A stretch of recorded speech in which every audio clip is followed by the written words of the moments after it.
بسم اللہ الرحمن الرحیم۔ السلام علیکم۔ ویڈیو شروع کرنے سے پہلے جو دوست میرے چینل پر نئے ہیں ان سے ریکویسٹ ہے چینل کو سبسکرائب کر لیں اور بیل کا نوٹیفیکیشن آئیکن آن کر لیں تاکہ نئی آنے والی ویڈیو بر وقت ان تک پہنچ سکے۔ کہا جاتا ہے حضرت سلیمان علیہ السلام عہد العیان کے بیٹے کی شادی میں شریک ہونے کی تیاری کر رہے تھے۔ ملک الموت آیا، منزل کا پتہ پوچھ کر خبر دی کہ آپ نہ جائیں کیونکہ میں آج رات دولہے کی روح قبض کرنے کا مکلف ہوں۔ حضرت سلیمان علیہ السلام شدید غمزدہ ہوئے کہ کسے معلوم خوشی ماتم میں بدل جائے گی۔ اگلے دن دولہے کا والد حضرت سلیمان علیہ السلام کے پاس ان کی عدم شرکت کی وجہ دریافت کرنے آیا تو ان سے کوئی خاص جواب نہ ملا۔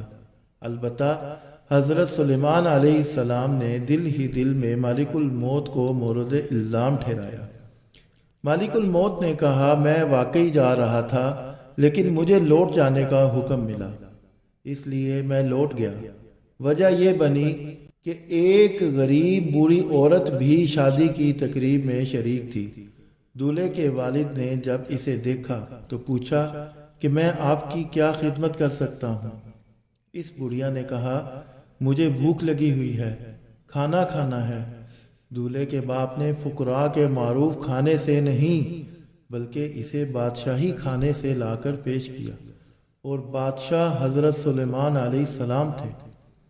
بڑھیا نے دولہے کو عمر میں برکت کی دعا دی۔ اللہ پاک نے اس کی دعا کو قبول فرمایا۔ تو دعا کریں اور دعا پر یقین رکھیں۔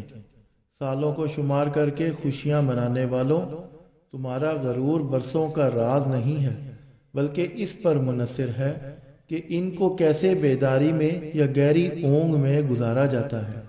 شیخ المقاصی رحمۃ اللہ علیہ فرماتے ہیں کہ نیکی اگرچہ چھوٹی ہو مگر اس کی باقیات کبیر ہیں۔ اگر تمہارا گزر کسی ننھی چڑیا پر ہو اور وہ تالاب سے پانی پی رہی ہو تو اس کو مت ڈرائیں بلکہ اللہ کی قدرت تلاش کریں۔ اس وقت کو یاد کریں جب آپ کو پانی پینے کی مہلت نہ ملے گی۔ اللہ پاک تڑپنے والی بری موت سے بچائے۔ آمین ثم آمین یا رب العالمین۔